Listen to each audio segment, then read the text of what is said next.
This is the VOA Special English Agriculture Report.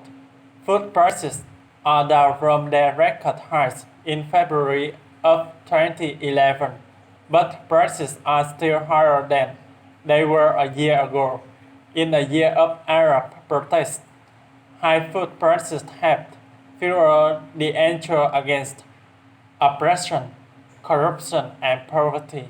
Many experts think the political fires in Egypt and other countries started in the summer of 2010 in Russia.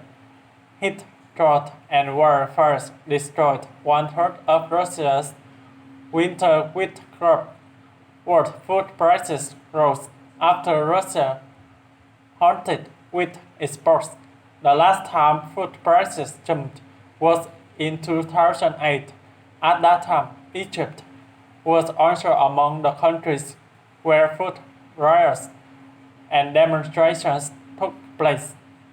Tritat Napiti is a professor in the Department of International Business at American University in Washington.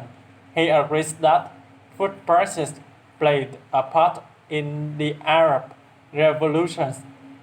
At the end of the day, the most crucial reason for the Arab Spring is basically economic, and so consequently when a citizen cannot have enough money to purchase food and feed his family, definitely that will create a kind of upset with the system. Professor Carpendi says an event like climate change can affect food production in many countries, but in a globally connected economy, even an event in one country can be felt worldwide. Cornell University economist Chris Barrett says another problem is that gains in farm production have slowed. He says what we are seeing right now is the bitter harvest of very poor investments in agricultural research over really the last 20 years. Second Friend is head of the International Food Policy Research Institute in Washington. He says the return of high prices in 2011 offers some important lessons. If investment in food production does not increase, he says, then the world will continue to see high prices and price hikes will come more often.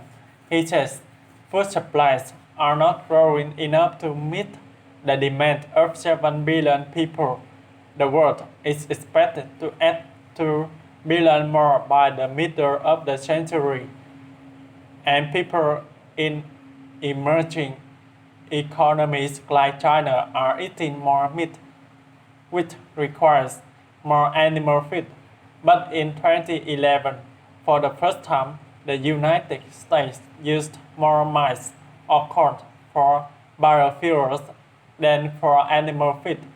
The good news is that high prices always encourage farmers to grow more. A record harvest in 2011 is helping to ease food prices in many parts of the world, but not all. For VOA Special English, I'm Alex Villarreal.